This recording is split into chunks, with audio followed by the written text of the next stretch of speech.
இப்பொழுது ஈகச்சுடர் ஏற்றுகிறார்.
அகவணக்கம் செலுத்துவோம்.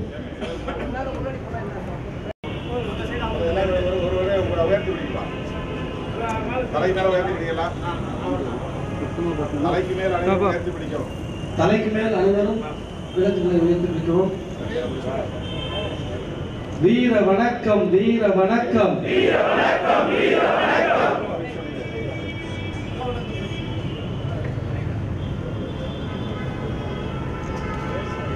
அனைவருக்கும் வீர வணக்கம். தமிழ் ஈழ விடுதலை களத்தில்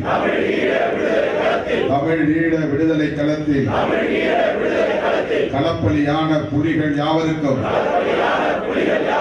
களப்பலியான புலிகளுக்கு, களப்பலியான பொதுமக்களுக்கு வீர வணக்கம், வீர வணக்கம். விடுதலை சிறுத்தைகளின் வீர வணக்கம். களத்திலே இன்னுயிர் நீத்த போராளிகள், தமிழ் ஈழ விடுதலை புலிகள் யாவருக்கும் வீர வணக்கம், யாவருக்கும் வீர வணக்கம். முள்ளி வாய்க்கால் இறுதி யுத்தத்தில், முள்ளி வாய்க்கால் இறுதி யுத்தத்தில் சிங்கள இனவெறி படையினருக்கு, சிங்கள இனவெறி படையினரால் படுகொலையான பொதுமக்கள் யாவருக்கும் வீர வணக்கம், வீர வணக்கம்.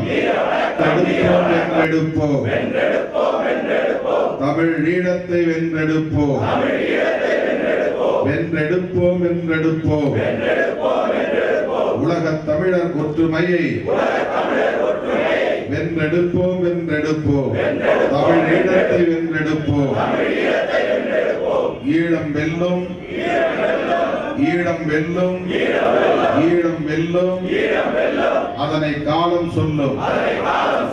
வீர வணக்கம், வீர வணக்கம். விடுதலை சிறுத்தைகளின் வீர வணக்கம். அமர்வு.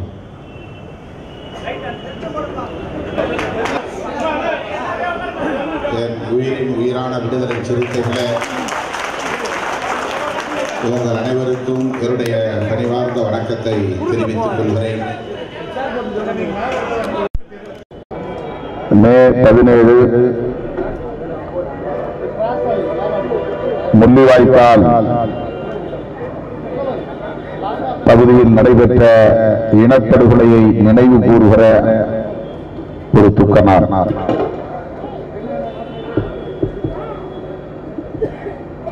உலகமெங்கும் புலம்பெயர்ந்த நாடுகளில் வாழுகிற தமிழ் சொந்தங்கள் யாவரும் மே 18ஆம் நாளை துக்க நாடாக, துயர நாடாக நினைவு கூறுகின்றனர். இந்த ஆண்டு நாம் மே 17 சென்னையிலும், மே 18 மதுரையிலும் இந்த நிகழ்வுகளை ஒருங்கிணைத்திருக்கிறோம். நாளை மதுரையில் சர்வதேச இனப்படுகொலை நாள் நினைவு கூறப்படுகிறது. 8 ஆண்டுகள் உருண்டோடிவிட்டன. 2009ஆம் ஆண்டு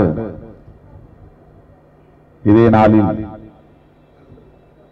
உலகத் தமிழர்கள் யாவரும் கண்ணீர் சிந்திக் கொண்டிருந்தோம். தமிழீழ விடுதலை போராட்டம் நசுக்கப்பட்டு விட்டது. விடுதலை புலிகள் இயக்கம் முற்றிலும் அழித்தொழிக்கப்பட்டு விட்டது என்று ராஜபக்சே கும்பல் கொக்கரித்த நாள் மே 18 அன்று அதிகாரபூர்வமாக விடுதலை புலிகளுக்கும் இலங்கை அரசுக்கும் இடையில் நடந்த போர் முடிவுக்கு வந்தது என்று ராஜபக்சே பிரகடனம் செய்தார்.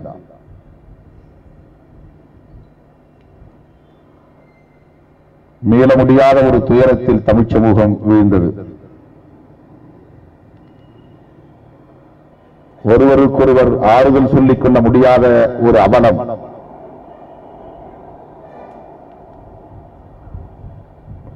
இருபத்தைந்து ஆண்டு காலம் அறவழியில் போராட்டம், 25 ஆண்டு காலம் ஆயுதம் ஏந்திய போராட்டம். அறவழியில் போராட்டம் நடந்தபோது அது உள்நாட்டு பிரச்சனையாக பார்க்கப்பட்டது. ஒரு தேசத்தின் மக்களுக்கிடையில் அல்லது ஆட்சிக்கும் மக்களுக்கும் இடையில் உள்ள ஒரு முரண்பாடாக அது பார்க்கப்பட்டது. வட்டுக்கோட்டை தீர்மானத்திற்கு பிறகு ஈழத்தந்தை செல்வா அவர்களின் தலைமையில், செல்வநாயகம் என்கிற செல்வா அவர்களின் தலைமையில் தமிழீழம் ஒன்றே தீர்வு என்று அறவழி போராட்டங்களில் ஈடுபட்டனர். யாழ்ப்பாணத்தில் வீரசிங்க மண்டபத்தில் நடைபெற்ற ஒரு மாநாட்டில் சிங்கள காடையர்கள் புகுந்து தாக்குதல் நடத்தி பலரை படுகொலை செய்தார்கள். இலங்கை நாடாளுமன்றத்தின் முன்னால் நடந்த ஒரு அறவழி உண்ணாநிலை அறப்போராட்டத்தில் சிங்கள போலீஸ், அந்த இனவெறி கும்பல், சிங்கள காடையர்கள் புகுந்து தாக்குதல் நடத்தி வன்முறை வெறியாட்டத்தை அரங்கேற்றினார்கள். காந்திய வழியில் போராடுகிறோம் என்றுதான் பிரகடனம் செய்தது தமிழ்ச் சமூகம். வன்முறையை அவர்கள் அன்றைக்கு சிந்தித்து பார்க்கவில்லை. ஆயுதம் ஏந்த வேண்டும் என்கிற எண்ணத்தை பெறவில்லை. ஆனாலும் தீவிரமாக போராட்டத்தில் ஈடுபட்டனர். அந்த அறவழி போராட்டத்தையும் சிங்கள இனவெறியர்கள் மிக மோசமான முறையிலே ஒடுக்கினார்கள். தமிழ் சமூகத்திற்கும் சிங்கள அரசுக்கும் இடையிலே நடைபெற்ற பல்வேறு ஒப்பந்தங்கள் கிழித்தெறியப்பட்டன. செல்வா பண்டார் ஒப்பந்தம் என்று வரலாறு குறிப்பிடுகிற ஒரு முக்கியமான ஒப்பந்தம். ஸ்ரீமதி பண்டாரநாயக்கா தமிழர்களின் தரப்பில் செல்வநாயகம் இவர்கள் கையொப்பமிட்டுக் கொண்ட அந்த ஒப்பந்தத்தை செல்வா பண்டா ஒப்பந்தம் என்று அழைக்கிறோம். அந்த ஒப்பந்தத்தில் அவர்கள் ஒப்புக்கொண்டபடி எதையுமே நிறைவேற்றவில்லை. ஒப்பந்தத்தை கிழித்தெறிந்தார்கள். அதன் பிறகு அடுத்தடுத்து போராட்டங்களும் ஒப்பந்தங்களும் நடந்தன. ஆனால் சிங்கள திணிப்பு எப்படி இங்கே இந்தி திணிப்பு நிகழ்ந்ததோ அப்படி அங்கே சிங்கள மொழி திணிப்பு நிகழ்ந்தது. ஒரே காலகட்டத்தில் இந்தியாவில் இந்தி திணிப்பை எதிர்த்து மொழி போராட்டம் வெடித்தது. இலங்கையில் சிங்கள திணிப்பை எதிர்த்து மொழி போராட்டம் வெடித்தது. இந்தியாவில் குறிப்பாக தமிழகத்தில் நடந்த இந்தி திணிப்பு எதிர்ப்பு போராட்டம் என்பது ஆயுத வழி போராட்டத்தை நோக்கி நகரவில்லை. அது தேர்தல் களத்தில் சமரச பாதையை நோக்கி நழுவியது, நீர்த்து போனது. ஆனால் தமிழீழத்தில் சிங்கள திணிப்பை எதிர்த்து நடந்த போராட்டம் சிங்களத்திற்கு இணையாக தமிழுக்கு மதிப்பளிக்க வேண்டும், சிங்களம் கற்றால்தான் வேலைவாய்ப்பு என்கிற நடைமுறையை கைவிட வேண்டும், தமிழை ஆட்சி மொழியாகவும் பயிற்று மொழியாகவும் ஏற்க வேண்டும், தமிழர்கள் வசிக்கிற பகுதிகளில் சிங்களர் காவல் நிலையங்கள் கூடுதலாக திறக்கப்படுவதை கைவிட வேண்டும், சிங்களர் குடியேற்றத்தை கைவிட வேண்டும், சிங்களமயமாதல் என்னும் போக்கை முற்றிலும் கைவிட வேண்டும் என்ற கோரிக்கைகளை முன்வைத்து தொடர்ச்சியாக போராட தமிழ் சமூகம் முனைந்த போது ஒடுக்குமுறை அதிகரித்தது. இம்மென்றால் சிறைவாசம், ஏனென்றால் வனவாசம் என்று சொல்லுவது போல சிங்கள இனவெறியர்களின் மேலாதிக்கம் தலைவிரித்தாடியது. அதன் பின்னர்தான் 1970களின் தொடக்கத்தில் போராளி குழுக்கள் ஆங்காங்கே உதயமாயின. விடுதலை புலிகள் இயக்கம் மட்டுமல்ல, பல்வேறு போராளி குழுக்கள் டெலோ, பிளாட், EPRLF, ஈரோஸ், LTTE என்று பல்வேறு ஆயுதம் தாங்கிய இயக்கங்கள் உருவாகின. விடுதலை புலிகள் இயக்கம் தொடக்கத்தில் TMT என்ற பெயரில் உருவாக்கப்பட்டது. அதன் பின்னர்தான் அது LTTE என்று பெயர் மாற்றம் செய்யப்பட்டது. இப்படி ஆயுத குழுக்கள் உருவான காலத்தில் சிங்கள இனவெறியர்கள் மேலும் கடுமையான ஒடுக்குமுறையை ஏவினார்கள். குட்டிமணி, தங்கதுரை, ஜெகன் போன்றவர்கள் வெலிக்கடை என்கிற இடத்தில் உள்ள சிறைச்சாலையில் அடைக்கப்பட்டிருந்த போது சிறைச்சாலைக்குள்ளேயே புகுந்து காட்டுமிராண்டித்தனமான தாக்குதலை நடத்தி அவ்வளவு பேரையும் சிறையிலேயே படுகொலை செய்தார்கள்.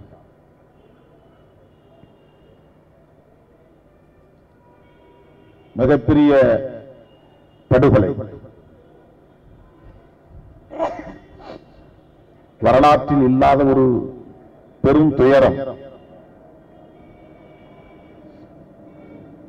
குட்டிமணியின் கண்களை பிடுங்கி பூட்ஸ் கால்களால் மிதித்த கொடூரம். நீதிமன்றத்தில் பேசுகிற போது எதிர்காலத்தில் மலரவிருக்கிற தமிழீழத்தை காண வேண்டும் என்பதுதான் என்னுடைய பேராவல். அதனால் நான் இறக்க நேர்ந்தால் என் கண்களை ஒரு தமிழ் பொடியனுக்கு கொடுங்கள், அந்த கண்களின் மூலம் நான் கண்ணில்லாத ஒருவனுக்கு அதை வழங்குங்கள், அந்த கண்களின் மூலம் நான் எதிர்காலத்தில் மலரவிருக்கிற ஈழத்தை பார்க்க விரும்புகிறேன் என்று குட்டிமணி கூறியது அவர்களுக்கு எரிச்சலை தந்தது. அதனால் வெலிக்கடை சிறைச்சாலைக்குள் சிங்கள காடையர்கள், ரவுடிகள், இனவெறி கும்பல் உள்ளே புகுந்து நடத்திய தாக்குதலின் போது அந்த கண்களை தோண்டி எடுத்து கால்களால் மிதித்தார்கள். இப்படித்தான் தமிழீழ விடுதலை போராட்டம் நாளுக்கு நாள் ஆயுதம் தாங்கிய திசைவழியில் பயணிக்கத் தொடங்கியது. விடுதலை புலிகள் இயக்கம் மற்றும் இதர சகோதர இயக்கங்கள் இந்திய அரசின் துணையோடு பயிற்சி பெற்றது. ஜெயவர்த்தனாவுக்கும் இந்திரா காந்தி அம்மையாருக்கும் இடையிலே ஏற்பட்ட அரசியல் முரண்பாடு, அன்றைக்கு நிலவிய சர்வதேச சூழல், அப்போது ரஷ்ய வல்லரசு, சோவியத் ரஷ்ய வல்லரசு இருந்தது, இப்போது சோவியத் இல்லை. அன்றைக்கு இந்திரா காந்தி தலைமையிலான இந்திய அரசு சோவியத் ரஷ்ய ஏகாதிபத்திய ஆதரவு நிலைப்பாட்டை மேற்கொண்டிருந்தது. உலக நாடுகள் இரண்டு அணிகளாக அதிகாரபூர்வமாக இல்லாவிட்டாலும் பிரிந்து நின்றன. அமெரிக்க ஏகாதிபத்திய ஆதரவு நாடுகள், சோவியத் ரஷ்ய ஏகாதிபத்திய ஆதரவு நாடுகள். அதிலே இந்திரா காந்தி அம்மையார் சோவியத் ரஷ்ய ஆதரவு நிலைப்பாட்டை மேற்கொண்டிருந்த காலம் அது. அப்போது ஜெயவர்த்தனே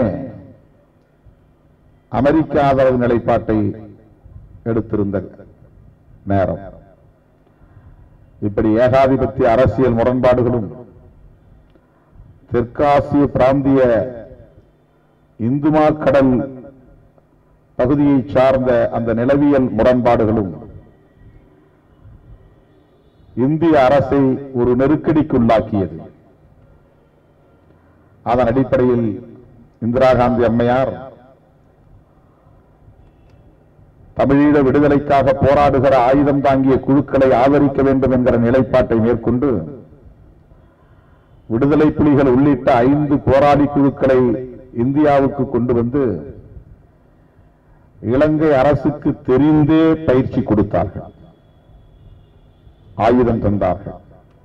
அடுத்த கட்ட பரிமாணத்தை நோக்கி தமிழீழ விடுதலை போராட்டம் நகர்ந்தது. அதுவரையில் அவர்கள் சுதந்திரமாக, சுயேட்சையாக, தன்னியல்வாக அவர்களுக்கு தெரிந்த உலக தொடர்புகள் மூலம் ஆயுத பயிற்சியை மேற்கொண்டு சிங்கள இனவெறி அரசை எதிர்த்து போராடிக் கொண்டிருந்த நிலை, வளரும் ஒரு ஏகாதிபத்திய அரசான இந்திய அரசின் ஆதரவை பெற்று ஒரு புதிய பரிமாணத்தை பெறத் தொடங்கியது. ஜெயவர்த்தனாவுக்கு அது மேலும் எரிச்சலை தந்தது. இந்த போராளி குழுக்கள் வெறும் பயிற்சியோடு திரும்பவில்லை, இந்திய அரசு வழங்கிய ஏராளமான ஆயுதங்களோடு திரும்பினார்கள்.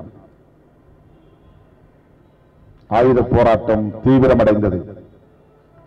சிங்கள இனவெறி அரசு பணியும் என்று எதிர்பார்த்திருந்த இந்திய அரசுக்கு மேலும் எரிச்சலே உருவானது. இந்த நிலையில் யாழ்ப்பாணத்தில் திருநெல்வேலி என்கிற ஒரு இடம் உள்ளது. அந்த திருநெல்வேலி என்னும் இடத்தில் சிங்கள படையினரின் ராணுவ வண்டிகள் அணிவகுத்து வந்து கொண்டிருந்த போது தமிழீழ விடுதலை புலிகளின் தலைவர் அண்ணன் பிரபாகரன் அவர்களின் தலைமையில் ஒரு குழு, ஒன்றுக்கு மேற்பட்ட குழு, அப்போது அவர்கள் கொரில்லா முறை தாக்குதலில் ஈடுபட்டுக் கொண்டிருந்த நேரம், மரபு வழி ராணுவமாக மாறாத நேரம்.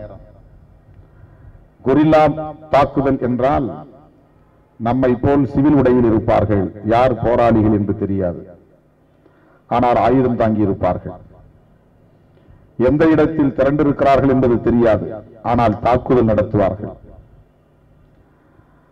அவர்கள் வெளிப்படையாக இயங்க மாட்டார்கள், தலைமறைவாக இருப்பார்கள். யார் தாக்கியது என்று அடையாளம் காண முடியாது, யாரையும் கைது செய்யவும் முடியாது, திருப்பி தாக்கவும் முடியாது. அப்படிப்பட்ட கொரில்லா முறை தாக்குதல் கையாளப்பட்ட நேரம்.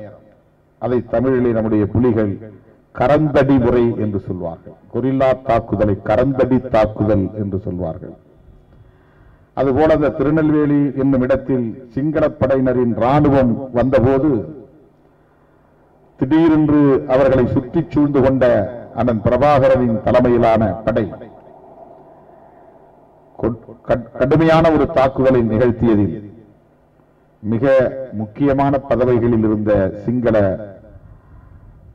ராணுவத்தினர் அதிகாரிகள் உட்பட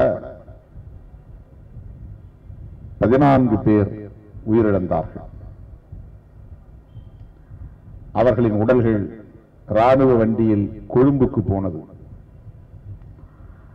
அந்த நேரத்தில் தான் கொழும்பு மாநகரத்தில் வாழ்ந்த தமிழர்களை குறிவைத்து சிங்கள இனவெறியர்கள் ஒரு மாபெரும் இனவெறியாட்டத்தில் இறங்கினார்கள். இந்த உடல்கள் கொழும்புக்கு வந்து சேருவதற்குள்ளாக தமிழர்களின் வீடுகள் குறிவைத்து தாக்கப்பட்டன, கடைகள் சூறையாடப்பட்டன, தீ வைப்பு படுகொலை என்று எவராலும் கட்டுப்படுத்த முடியாத அளவுக்கு சிங்கள இனவெறி அரசின் துணையோடு எந்த விடுதலை போராட்ட வரலாற்றிலும் இல்லாத அளவுக்கு ஒரு கொடூரம் அரங்கேற்றப்பட்டது. ஜூலை 23, 1923 ஜூலை கலவரம் என்றும் கொழும்பு கலவரம் என்றும் இன்றைக்கும் வரலாற்றில் குறிப்பிடப்படக்கூடிய ஒரு கொடூரம் நிகழ்ந்த நாள். அப்போது யாழ்ப்பாணத்திலிருந்தும் 5 லட்சம் தமிழர்கள் முதல் முறையாக புலம்பெயர்ந்தார்கள். யாழ்ப்பாணத்திலிருந்து வன்னியை நோக்கி புலம்பெயர்ந்தார்கள். அதுவும் தமிழர் வரலாற்றில் நிகழ்ந்த முதல் கொடும் துயரம். ஒரு இருப்பிடத்திலிருந்து ஒட்டுமொத்தமாக தமது வசிப்பிடத்தை விட்டு வெறும் மூட்டை முடிச்சுகளோடு எங்காவது கொண்டால் போதும் என்று பொதுமக்கள் யாவரும் வன்னி பிரதேசத்தை நோக்கி நகர்ந்தார்கள். நாள் கணக்கில் நகர்ந்தார்கள். இதுவும் விடுதலை போராட்ட வரலாற்றில் அடுத்த கட்ட ஒரு பரிமாணம். அதன் பின்னர் தான் விடுதலை புலிகள் இயக்கம் உட்பட எல்லா இயக்கங்களும் ஒரு மரபு வழி ராணுவமாக மாறத் தொடங்கினார்கள். அதுவரையில் கரந்தடி தாக்குதல் முறையில், கொரில்லா தாக்குதல் முறையில் போராடிய விடுதலை புலிகள் எப்படி ராணுவத்திற்கு ஆள் எடுக்கிறார்களோ அப்படி ஆள் எடுத்து பயிற்சி கொடுத்து அவர்களுக்கு சீருடை வழங்கி ஆண்களுக்கு இணையாக பெண்களையும் பயிற்றுவித்து ஒரு விடுதலை போராட்டத்தை மரபு வழி ராணுவத்தின் அடிப்படையிலே நிகழ்த்தினார்கள். அதன் பின்னர் ராஜீவ்காந்தி வருகிறார். இந்திரா காந்தி அம்மையார் இல்லை. ராஜீவ்காந்திக்கும் ஜெயவர்தனாவுக்கும் இடையிலே பேச்சுவார்த்தை தொடங்குகிறது. தமிழ் ஈழத்தில் ஹெலிகாப்டர் மூலம் போய் உணவு பொட்டலம் வீசப்படுகிறது. ராஜீவ்காந்தி இந்த முடிவை எடுப்பார் என்று ஜெயவர்தனா எதிர்பார்க்கவில்லை. ராஜீவ்காந்தி அந்த முடிவை எடுப்பதற்கு அமெரிக்க ஏகாதிபத்திய அரசியல் பின்னணியும் ஒரு காரணம். எந்த சர்வதேச விதிகளையும் பின்பற்றாமல் நாங்கள் நினைத்தால் உங்களை நசுக்க முடியும் என்று எச்சரிக்கக்கூடிய வகையில் சிங்கள இனவெறியர்களை பணிய வைக்க வேண்டும் என்கிற அடிப்படையில் அவர்கள் உணவுப் பொட்டலங்களை அங்கே தூவியதும் அடுத்த கட்ட பரிமாணம் உருவானது. சிங்கள அரசுக்கும் இந்திய அரசுக்கும் இடையிலான பகை வலுத்தது. இந்த நேரத்தில் மீண்டும் ஒரு சமாதான முயற்சி, ராஜீவ் ஜெயவர்தனா ஒப்பந்தம் உருவானது.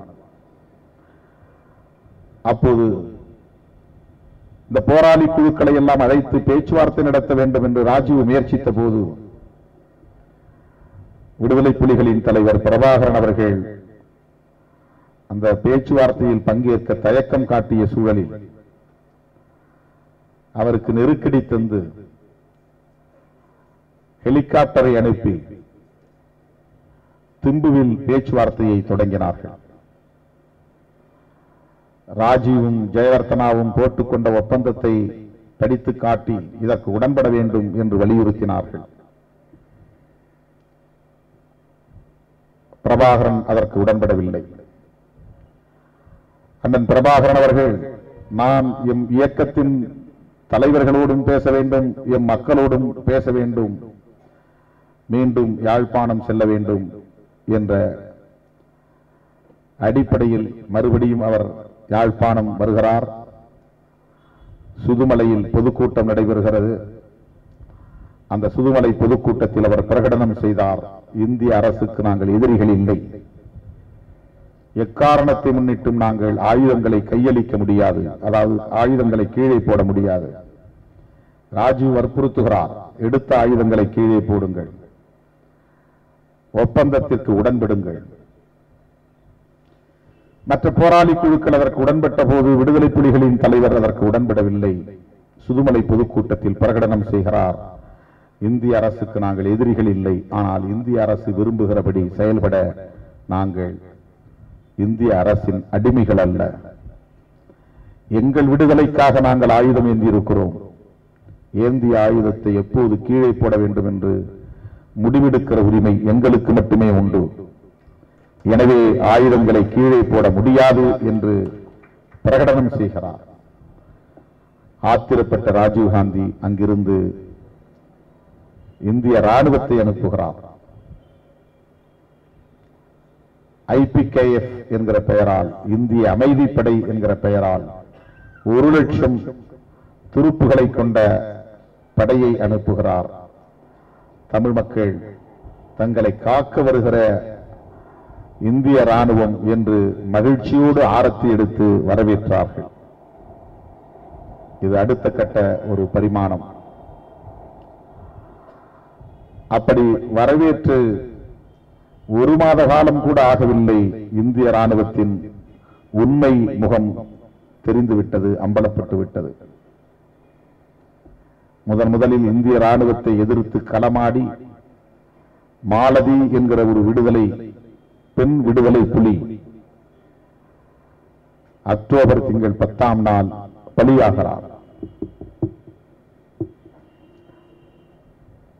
இந்திய ராணுவத்தை எதிர்க்க வேண்டிய கட்டாயத்திற்கு விடுதலை புலிகள் தள்ளப்பட்டார்கள். தமிழ் பெண்கள் இந்திய ராணுவத்தால் சூறையாடப்பட்டார்கள்.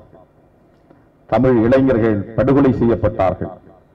எல்லாவற்றுக்கும் மேலாக புலிகளின் தலைவர் அண்ணன் பிரபாகரன் அவர்களை உயிரோடு பிடிக்க வேண்டும் அல்லது உடலையாவது கைப்பற்ற வேண்டும் என்று வெறிபிடித்து வன்னி பகுதியில் தேடுதல் வேட்டையில் ஈடுபட்டார்கள்.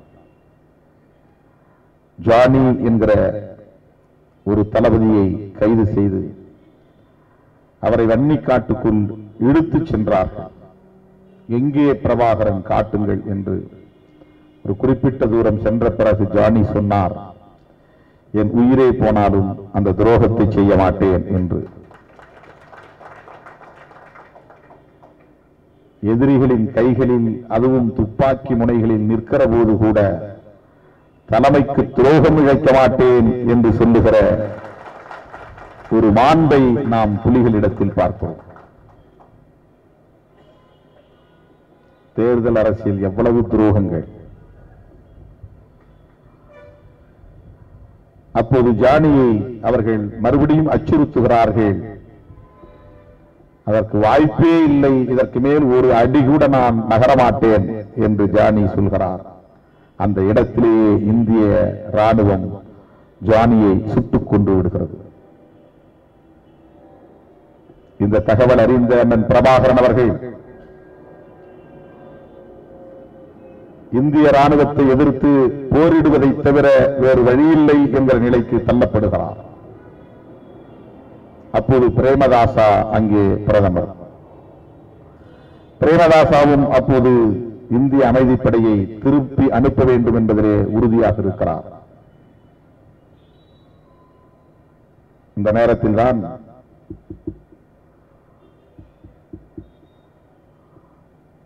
அண்ணன் பிரபாகரன் அவர்கள் அவரே சிந்தித்து ஒரு கன்னிவெடியை உருவாக்கினார். அந்த கன்னிவெடிக்கு அவர் சூட்டிய பெயர் ஜானி.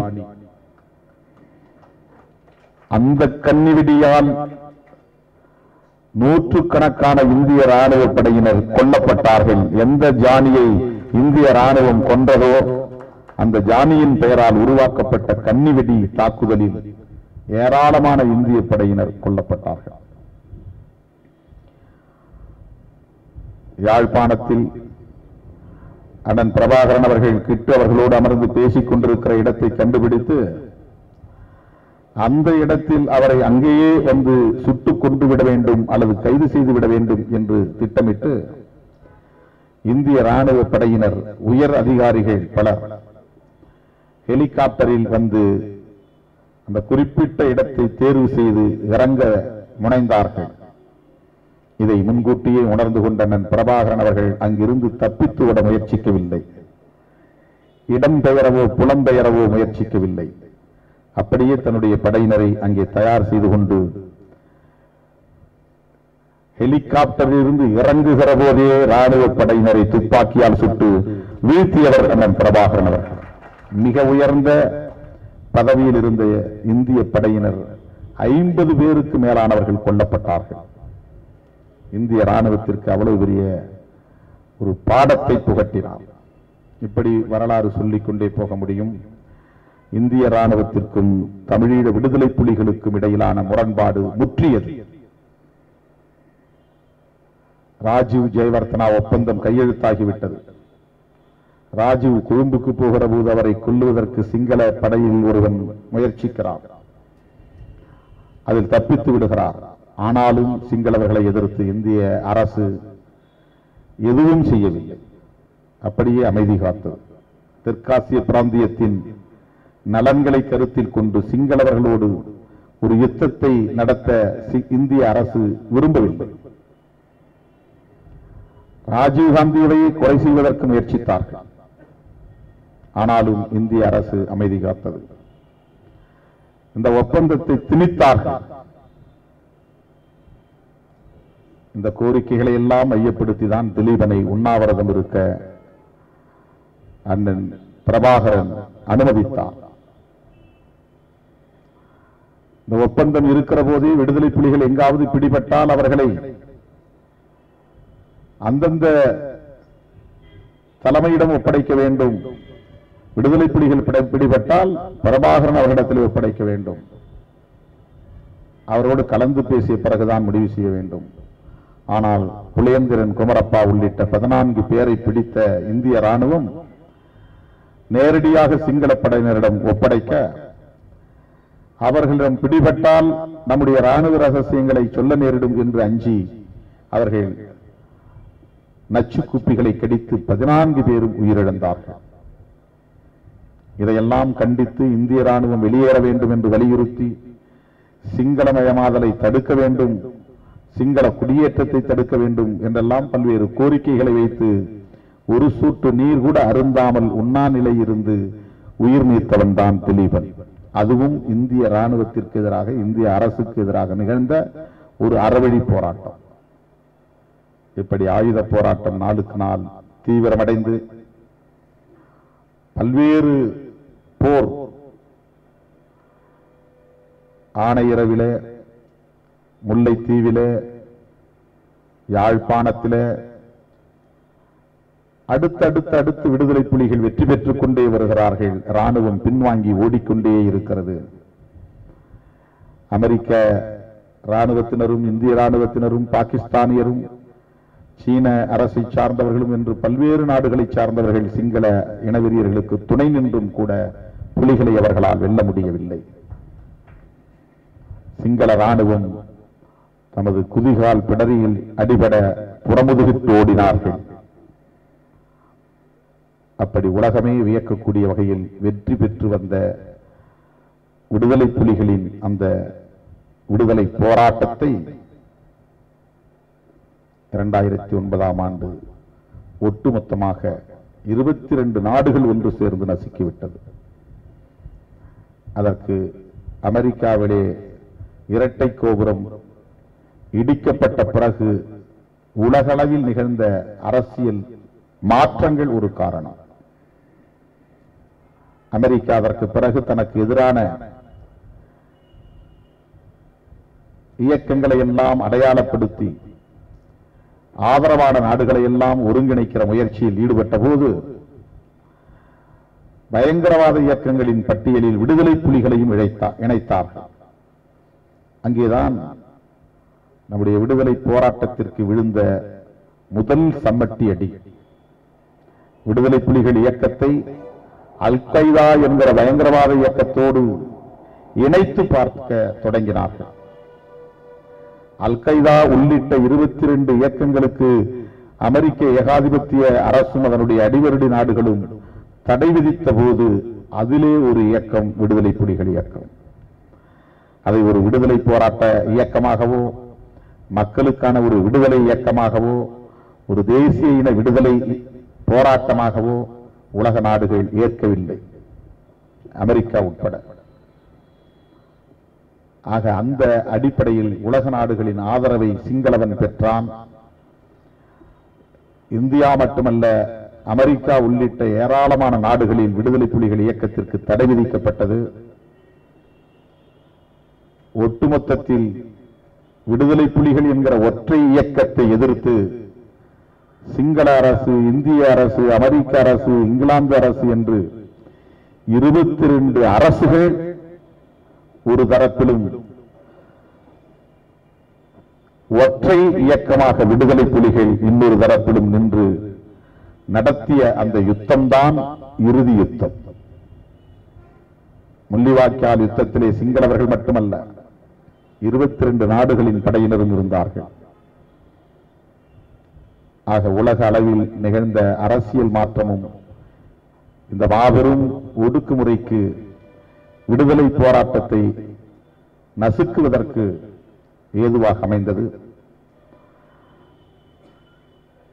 3.5 லட்சம் தமிழர்கள் ஒன்று கூடி உயிருக்கு பாதுகாப்பற்ற நிலையில் தவித்துக் கொண்டிருந்த நிலையில் ஈவிரக்கமற்ற முறையில் ஐநா பேரவை உட்பட அனைவரும் வேடிக்கை பார்க்கிற ஒரு சூழலில் நிகழ்த்தப்பட்ட ஒரு கொடூரமான இனப்படுகொலைதான் 2009 மே 17 அன்று நிகழ்ந்தது. 15, 16, 17, 18 4 நாள் கொடூரமான யுத்தம். கொத்து குண்டுகள், நச்சு வாயுக்கள், மருத்துவமனைகளில் கொத்து குண்டுகளை போட்டார்கள், கல்விக்கூடங்களில் போட்டார்கள், பொது இடங்களில் 0 பாயிண்ட் என்கிற போர் இல்லாத பகுதி என்று அறிவிக்கப்பட்ட பகுதிகளில் கொத்து குண்டுகளை வீசினார்கள். அனைத்தும் உலக நாடுகளின் பார்வையில் நடந்தது. அனைத்தும் ஐநா பேரவையின் பார்வையில் நடந்தது. அது வெறும் போர்க்குற்றம் அல்ல. அதனை எல்லோரும் போர்க்குற்றம் என்று சொன்னபோது முதலில் அதனை இனப்படுகொலை என்று சொன்ன இயக்கம் விடுதலை சிறுத்தைகள் கட்சி. 6 மாதங்களுக்கு பிறகுதான் மற்ற இயக்கங்கள் அதனை இனப்படுகொலை என்று, இனக்கொலை என்று சொல்லத் தொடங்கினார்கள். அப்போது நான் நாடாளுமன்ற உறுப்பினர் என்கிற முறையிலே இந்தியாவிலிருந்து அனுப்பப்பட்ட நாடாளுமன்ற உறுப்பினர்கள் அடங்கிய குழுவில் இடம்பெற்றேன். புலிகளின் பிரதிநிதியாக நான் செல்கிறேன் என்று அறிவித்துவிட்டு சென்றேன். அதன் பிறகு நடந்தவை யாவும் உங்கள் அனைவருக்கும் தெரியும். ஒரு விடுதலை போராட்டம் நசுக்கப்பட்டு விட்டது என்றாலும் கோரிக்கைகள் அப்படியே உள்ளன. பாதிக்கப்பட்ட மக்களின் வாழ்வில் இன்னும் எந்த மறுமலர்ச்சியும் ஏற்படவில்லை. போர் தொடங்கிய போது 35 லட்சம் தமிழர்களாக இருந்த வடகிழக்கு மாகாணத்தில் இன்றைக்கு 15 லட்சம் பேர் கூட இல்லை என்று சொல்லக்கூடிய நிலை ஏற்பட்டிருக்கிறது. தமிழர்களுக்கு சமமாக சிங்களவர்களின் குடியேற்றம் நிகழ்ந்து கொண்டிருக்கிறது. திரும்பும் திசையெல்லாம் சிங்கள எழுத்துகள். தமிழர்களின் வழிபாட்டு தலங்கள் தகர்க்கப்பட்டு சிங்களர்களின் வழிபாட்டு தலங்கள் எழுப்பப்பட்டுள்ளன. கடைகளுக்கும் வீதிகளுக்கும் சிங்கள பெயர்கள் சூட்டப்பட்டுள்ளன. போருக்கு முன்னால் காணாமல் போனவர்கள் என்பது ஒரு வகை, போருக்கு பின்னர் காணாமல் போனவர்கள் என்பது பல ஆயிரம் இளைஞர்கள், இளம் பெண்கள். அவர்களின் நிலை என்ன ஆனது என்று இன்னும் அரசு அறிவிக்கவில்லை. இந்த போர் குற்றத்தை ஐநா பேரவை இனப்படுகொலையாக ஏற்றுக்கொள்ளாமல் வெறும் போர்க்குற்றம் என்கிற அளவிலே மட்டும் பதிவு செய்தது. அதை விசாரிப்பதற்கு அவர்களே போதும், சிங்கள அரசே போதும் என்று அனுமதித்தது. 8 ஆண்டுகள் உருண்டோடிவிட்ட நிலையிலும் இன்னும் அவர்கள் அந்த விசாரணையை தொடங்கவில்லை. அரசியல் ரீதியாக ராஜபக்சேவை பழிவாங்குகிற சிறிசேனா இன ரீதியாக தமிழர்களுக்கு நீதி கிடைக்க முயற்சிக்கவில்லை. தமிழர்களின் வாக்குகளை பெற்று ஆட்சிக்கு வந்த சிறிசேனா ராஜபக்சேவை விட ரீக்ரூப்பிங் என்கிற பெயரில் புலிகள் எழுந்துவிடக் கூடாது, புலிகள் இயக்கத்தை அழித்துவிட்டோம் என்று ராஜபக்சே சொல்லியும் இன்னும் புலிகள் மீதான தடை நீடிக்கிறது. இலங்கையில் மட்டுமல்ல, பல்வேறு நாடுகளில், இந்தியா உட்பட புலிகளே இல்லை என்ற பிறகு புலிகளின் மீது தடை. அதற்கு என்ன காரணம் என்றால், ஒடுக்கப்படுகிற போது அந்த ஒடுக்கப்பட்டவர்களில் எஞ்சி இருப்பவர்கள் மீண்டும் மீட்சி பெறுவார்கள், மறுபடியும் புரட்சிக்கு தயாராவார்கள் என்கிற அச்சத்தில் இருந்துதான் இந்த ஒடுக்குமுறை தொடர்கிறது. ஆக இவ்வாறான ஒரு சூழலில்தான் புலம்பெயர்ந்த நாடுகளில் வாழ்கிற தமிழர்களும் தமிழ்நாட்டில் வாழ்ந்து கொண்டிருக்கிற நாமும் எல்லாம் முடிந்து போனது, இனி ஒன்றுமில்லை என்று வாழாதிருக்காமல், சோர்ந்து போகாமல், தமிழீழத்தை வெல்லுவதே நமது இறுதி இலக்கு என்கிற அடிப்படையில், அதற்கு சர்வதேச சமூகத்தின் நல்லாதரவை பெறுவதே வழி என்கிற புரிதலின் அடிப்படையில் ஒருங்கிணைந்து செயல்பட வேண்டிய தேவையை நாம் உணர வேண்டும். அந்த தேவையை உணர்த்துகிற நாளாக இந்த நாளை நாம் ஆண்டுதோறும் கடைபிடிக்கிறோம். உலகமெங்கும் வாழுகிற ஒட்டுமொத்த தமிழ் சொந்தங்களே, அனைத்துலக செயலகம் என்றும் தலைமை செயலகம் என்றும் உலகத் தமிழர் இயக்கம் என்றும் நாடு கடந்த தமிழீழ அரசாங்கம் என்றும் இன்னும் பல்வேறு பெயர்களில் சிதறி கிடந்து தமிழர்கள் செயல்படுகிற இந்த நிலையை பின்னுக்கு தள்ளி ஒருமித்த கருத்தின் அடிப்படையில் ஒருமித்த குரலை எழுப்ப வேண்டும்.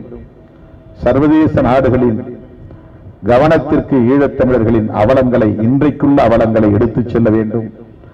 காணாமல் போனோர் கூட்டமைப்பு என்று மாவட்டந்தோறும் உருவாக்கப்பெற்று தொடர் போராட்ட நடவடிக்கைகளில் மக்கள் அங்கே ஈடுபட்டு வருகிறார்கள். இந்திய அரசு உள்ளிட்ட ஏராளமான நாடுகள் அங்கு வாழும் அந்த எஞ்சியுள்ள தமிழர்களுக்கு மறுவாழ்வு அளிக்க வேண்டும் என்பதற்காக, புதிய வாழிடங்களை உருவாக்க வேண்டும் என்பதற்காக, சாலை வசதிகளையும் தொடர்வண்டி வசதிகளையும் ஏற்படுத்த வேண்டும் என்பதற்காக, கல்விக்கூடங்களையும் சுகாதார வளாகங்களையும் கட்டமைக்க வேண்டும் என்பதற்காக, குடிநீர் ஆதாரங்களை உருவாக்க வேண்டும் என்பதற்காக கோடி கோடியாய் டாலர் கணக்கில் அள்ளிக் கொடுக்கிறார்கள். ஆனால் தமிழர்களுக்கு இன்னும் மறுவாழ்வு கிட்டவில்லை. இந்த அவலங்களை எல்லாம் சர்வதேச நாடுகளின் கவனத்திற்கு எடுத்துச் செல்ல வேண்டும். 1 லட்சம் பெண்கள் கணவனை இழந்தவர்களாய் இன்றைக்கு அனாதைகளாய் நிற்கிறார்கள். கணவன் இல்லாமல், பெற்ற பிள்ளைகள் இல்லாமல், பெற்ற தாய் தந்தையர் இல்லாமல், உடன் பிறந்தவர்கள் இல்லாமல் என்று இன்றைக்கு நாதியற்றவர்களாய், மாற்றுத்திறனாளிகளாகவும் அந்த மண்ணில் உழந்து கொண்டிருக்கிற அந்த தமிழ் சொந்தங்களை நாம் எண்ணி பார்க்க வேண்டும். தமிழ் தேசிய இன விடுதலை போராட்டம் என்பது பயங்கரவாத நடவடிக்கை அல்ல, அது ஒரு ஜனநாயக நடவடிக்கை என்பதை உலகின் கவனத்திற்கு நாம் எடுத்துச் செல்ல வேண்டும். தமிழீழ விடுதலை புலிகள் மீதான தடையை நீக்க வலியுறுத்த வேண்டும். தமிழ் ஈழம் ஒன்றே தீர்வு என்பதை உலக நாடுகள் அங்கீகரிக்கும் வரையில் நாம் உரத்து முழங்க வேண்டும். அதற்கான உறுதிமொழியை ஏற்கிற நாளாக மே 18ஆம் நாளை நாம் கருதுவோம்.